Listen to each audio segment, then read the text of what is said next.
আজি কাৰ্যসূচী আমি মানে এতিয়া অসম চৰকাৰে যেটো নতুনকৈ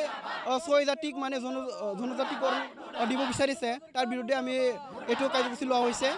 কাৰণ আমি এসটি যিমানখিনি এতিয়া 45 লাখ আছে তাৰ মাজতে যদি আৰু 2 কোটি যেটো নতুনকৈ যেটো জাতি জনজাতিকৰণ দিয়ে তেতিয়া আমি মানে ইমানখিনি 45 লাখ জনজাতিৰে কেনেকৈ আমি এইখন মানে অসমত যিকোনো আমাৰ সরকারের যে সুবিধা বা আমি স্টুডেন্ট হিসাবে যেহেতু ST কোটা থাকে তাতে আমি কেনেকৈ মানে কৰিব পাৰিম মানে ডিগ্ৰী কেনেকৈ ল'ম আমি কৰি আছে এইটো আমি বহুতকৈ মানে আমি হাগ্ৰাম মহিলাই এইটোৱে আহ্বান জনাম যাতে এনেকা NOC দিব নালাগিছিলে আমাৰ লগত হয় 6 জনগোষ্ঠীয়ে জনজাতিয়ে মানে জনজাতি মানে বিচাৰি আছে হেতৰ মানে এইটো বেলেগ কথা হ'ব মানে হেতৰ যিটো সংবিধিৰ কিবা আছে তথাপিও যেটো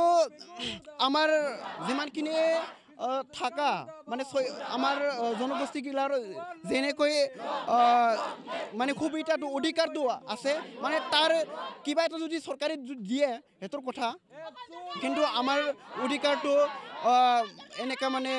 যিমানখিনি অধিকাৰ পাব লাগে আমি ইয়াক মানে পাবই লাগিব আমি এটোৱে মেসেজ দিব বিচাৰো যে আসাম গভৰ্ণমেণ্টে যেটো বিল পাস কৰিছে এইটো আমি কেতিয়াও মানি ল'ব নোৱাৰো আৰু যদি মানি লোৱা তেতিয়া হলে আমি এইটো কলেজ কেডৰ আমি এতিয়া আন্দোলন কৰিছো আহি থকা সময়ত আমি ৰাষ্ট্ৰকতা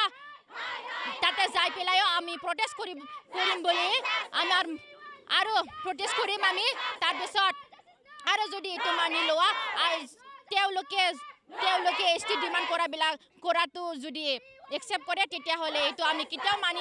মানি ল'ব নোৱাৰো আৰু যিমান পুৰানা ট্ৰাইবেল আছে ইহঁতৰ কাৰণে আমাৰ লোকৰ কাৰণে ফিউচাৰ ইয়াং জেনেৰেশ্যন আৰু ফিউচাৰ জেনেৰেশ্যন কাৰণে বহুত প্ৰবলেম হ'ব আৰু যেনেকা ইউনিভাৰ্চিটিত এডমিশন ল'ব কাৰণে একফালৰ পৰা ইউনিভাৰ্চিটিত এডমিশন ল'ব কাৰণে আৰু চাকৰি বাকৰি এইটোৰ কাৰণে বহুত প্ৰবলেম হ'ব